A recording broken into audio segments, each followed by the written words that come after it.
Students, welcome to Sanskar Public School. Video is for class 3rd, subject SST by Jeevan Preet Kaur. So your today universe and our earth. ये आप लोग के book से related topic है, chapter number first. सो अगर आपको book की need है तो आप लोग बुक मैनेजर सर से कांटेक्ट करके परचेज कर सकते हैं ताकि आप लोग की स्टडी का लॉस ना हो.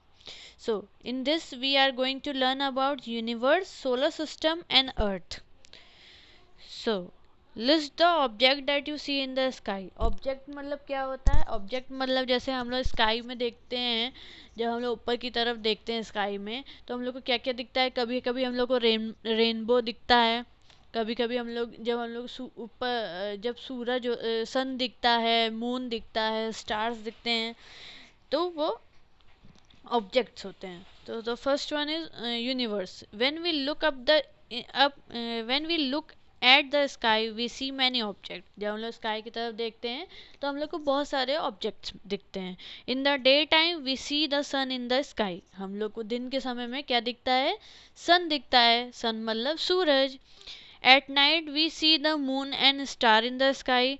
रात में हम लोग को क्या दिखता है? मून और स्टार्स जो हम लोग को स्काई में दिखते हैं रात में. These objects are the part of the universe. ये सारे ऑब्जेक्ट्स जो होते हैं वो यूनिवर्स के पार्ट होते हैं. The universe is a vast space that contain stars, body and other heavily bodies. जो यूनिवर्स होता है उसने एक वास्ट स्पेस में बहुत से हैवली बॉडी को कंटेन करके रखा हुआ है और उसमें से ये भी शामिल हैं. कौन कौन शामिल है? सन, moon and star. So the second thing is the second para is scientists believe that billion of year ago a big explosion occurred in space. Scientist का मानना है कि बहुत साल पहले, बिलियन साल पहले जो है एक स्पेस में ब्लास्ट हुआ था. एक्सप्लोजन मतलब blast. The explosion created a huge fireball which spread out in space. जो एक्सप्लोजन की वजह से बहुत सी फायर बॉल्स जो हैं वो स्प्रेड हो गई थी स्पेस में.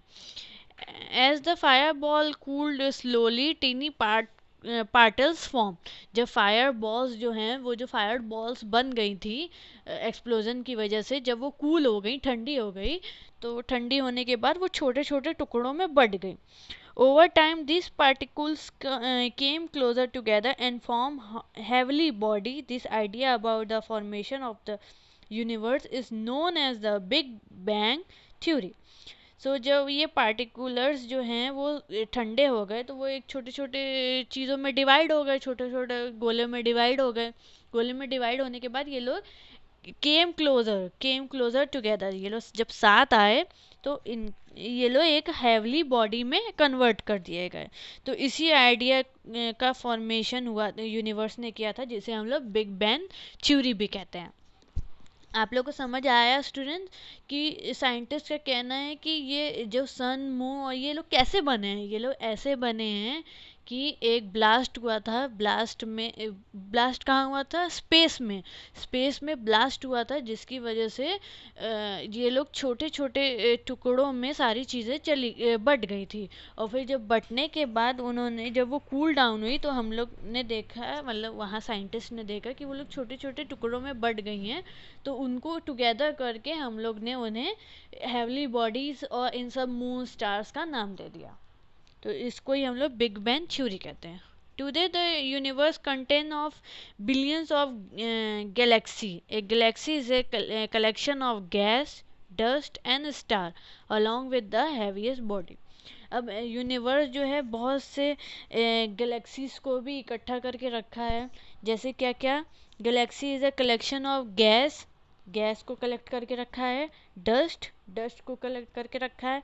And star along with the heaviest body के साथ उसने डस्ट को रखा है, गैस को रखा है एंड स्टार्स को भी रखा है. So the sun that we see in the sky is the part of galaxy known as Milky Way और आकाश गंगा. जो हम लोग स्काई में देखते हैं, जब सुबह के टाइम हम लोग स्काई में देखते हैं तो हम लोग को सन दिखता है, तो वो भी गैलेक्सी का पार्ट है और उसे हम लोग मिल्की वे कहते हैं और आकाश गंगा भी. So, solar system. Our solar system is the family of the sun. It consists of the 8 planet, moon and other heavenly body. तो ये solar system है, ये देखिए ये solar system. You can see solar system. Student ये solar system को बहुत ध्यान से देखिए, ये सब जो है वो सन की फैमिली हैं. पहले सन आता है, फिर अर्थ, फिर mercury, Venus, Mars, Jupiter, Neptune, Saturn, ये सब जो है वो सोलर सिस्टम्स के अंदर आते हैं. तो कम let's learn about this system. The first one is sun. The sun is a star. It is a big ball of hot glasses. जो सन है वो एक स्टार टाइप का है और वो बिग बॉल है हॉट गैसेस का. जो हॉट गैसेस मतलब वो बहुत फायर वाला होता है ना, सन जो है तपता तपता लगता है, हम लोग को भी उससे गर्मी लगती है, तो इसलिए वो हॉट गैसेस का होता है. It light lies at the centre of the solar system. Light मतलब सेंटर, मतलब सबसे ऊपर. आप लोग देख सकते हैं सबसे ऊपर कौन है, सन है. सो planet. The 8 planets of the solar system are Mercury, Venus, Earth, Mars, Jupiter, Saturn, Uranus and Neptune. ये आप लोग के जो मैंने यहाँ पे दिखाया था आपको, ये सोलर सिस्टम के पार्ट हैं. तो ये प्लैनेट्स हैं. सोलर सिस्टम में क्या आते हैं, प्लैनेट्स आते हैं. तो ये सब प्लैनेट्स के नाम हैं. टोटल कितने प्लैनेट्स होते हैं स्टूडेंट्स, 8 प्लैनेट्स होते हैं. Planet do not have light of their own. Planets के पास उनकी कोई भी रोशनी नहीं होती है. लाइट मतलब रोशनी. They get heat and light from the sun. वो लोग हीट, गर्मी और रोशनी, लाइट जो है किससे पाते हैं, सन से पाते हैं. Planet move around the sun. This movement is called revolution. जो प्लैनेट्स हैं वो सन के चारों ओर घूमते रहते हैं, उसको हम लोग रिवोल्यूशन कहते हैं. इसी प्रोसेस को हम लोग रिवोल्यूशन कहते हैं. जो सन के आसपास सारे प्लैनेट्स जो हैं वो घूमते रहते हैं, इस प्रोसेस को हम लोग रिवोल्यूशन कहते हैं. So a revolution take place along a fix path call orbit. जो रिवोल्यूशन जो होता है वो बहुत ही take place along with fix path. Fix path मतलब तो रिवॉल्यूशन मतलब ये होता है कि वो लोग सन के चारों ओर घूमते रहते हैं, लेकिन जो ये fix path call orbit. Orbit मतलब वो अपने ही स्थान पे, मतलब अपनी ही जगह पे, अपने ही प्लेस पे घूम रहा है, रोटेट कर रहा है. तो उसे हम लोग रिवॉल्यूशन नहीं कहेंगे, उसे हम लोग क्या कहेंगे, ऑर्बिट कहेंगे. The planet of the solar system also spin of an imaginary line call axle. जो प्लैनेट्स हैं उसमें सोलर सिस्टम्स जो क्या होते हैं, स्पिन हो जाते हैं ऑफ द इमेजिनरी लाइन. मतलब उन लोग को लगता है कि अब ये हमारी लाइन बन गई है, अब हम लोग को इसी में घूमना है, तो उसको हम लोग क्या कहते हैं, called axis. This movement is called rotation.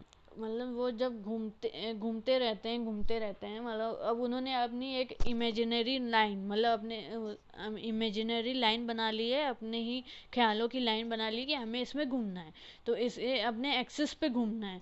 तो जब वो एक्सिस पे घूमते हैं तो उसको क्या कहते हैं हम लोग, rotation. Rotation and revolution occur at the same time. जब रोटेशन और रिवॉल्यूशन जो होता है वो सेम टाइम पे होता है. So let us know the planet. The first one is Mercury, closest planet to the sun. आप लोग देख सकते हैं ऊपर वाले फिगर में कि closest कौन सा है, Mercury. Neptune, fastest planet from the sun. Fastest मतलब जो सबसे दूर है, सबसे लास्ट में. आप लोग ऊपर वाले फिगर में देखते रहिए. Venus, hottest planet. वीनस जो है वो सबसे हॉटेस्ट मतलब सबसे गर्म प्लैनेट होता है. नेपट्यून सबसे कूलेस्ट प्लैनेट होता है. Jupiter, largest planet. जुपिटर सबसे लार्ज प्लैनेट होता है. और मरकुरी, स्मॉलेस्ट. मरकुरी जो होता है वो सबसे स्मॉल प्लैनेट होता है. सो moon. The moon is a natural satellite of Earth. Natural satellite is the heavenly body that move around a planet. They have no light of their own, they reflect the light of sun. जो moon के पास उनकी कोई भी light नहीं होती है, वो उसी लाइट से रिफ्लेक्ट करते हैं जो उन्हें सन देता है।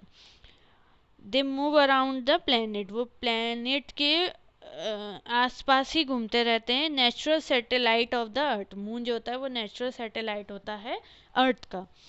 A natural satellite is the heavily body date move around the planet, ये सबसे हैवली बॉडी होता है जो कि अर्थ के प्लैनेट के अराउंड मूव करता है, प्लैनेट के आसपास मूव करते हैं। They have no light of their own, they reflect the light of sun.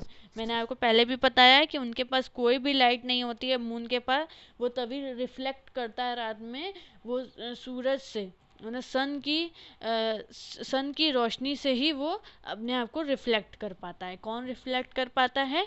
Moon. सो अभी हम लोगों ने हाफ चैप्टर ही इस वीडियो में डिस्कस किया है, इसके आगे हम लोग और हाफ चैप्टर डिस्कस करेंगे।